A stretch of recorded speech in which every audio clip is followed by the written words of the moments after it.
From long, harsh winters to Mongol invasions, life for Muscovite peasants was tough.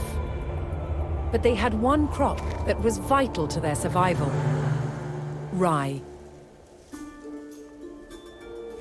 Moscow peasants relied on cereal crops more than any other food.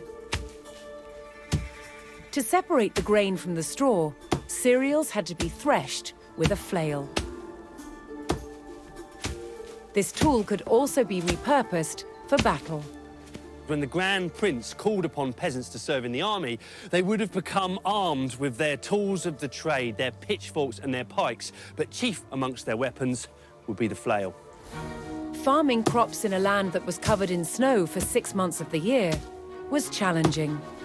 But rye was one crop that was particularly adapted to the extreme Moscow climate.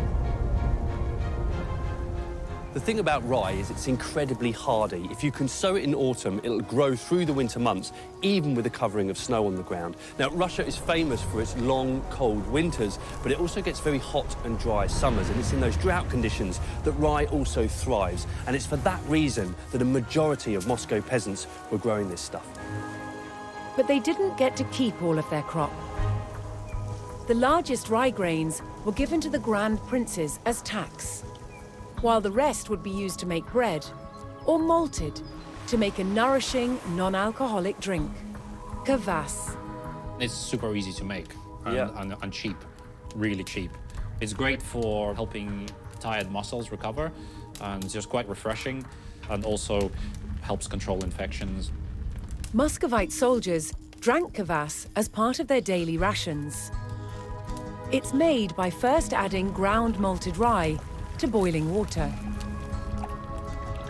After cooling, yeast culture is added, causing the mixture to ferment. This kills off any germs in the water. There you go. Around 3 days later, the Kvass is ready to drink. The bubbles are really starting to come up now. Yeah. Just the yeast doing its work.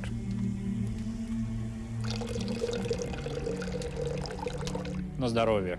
На здоровье. What are the special qualities of this drink, then? It's essentially a probiotic drink.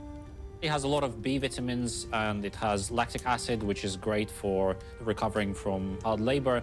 It's kind of an ideal sports drink, really.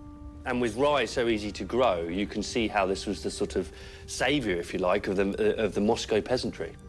The hardiness and versatility of rye was a lifesaver to Muscovites, both for peasants at home and soldiers on campaign.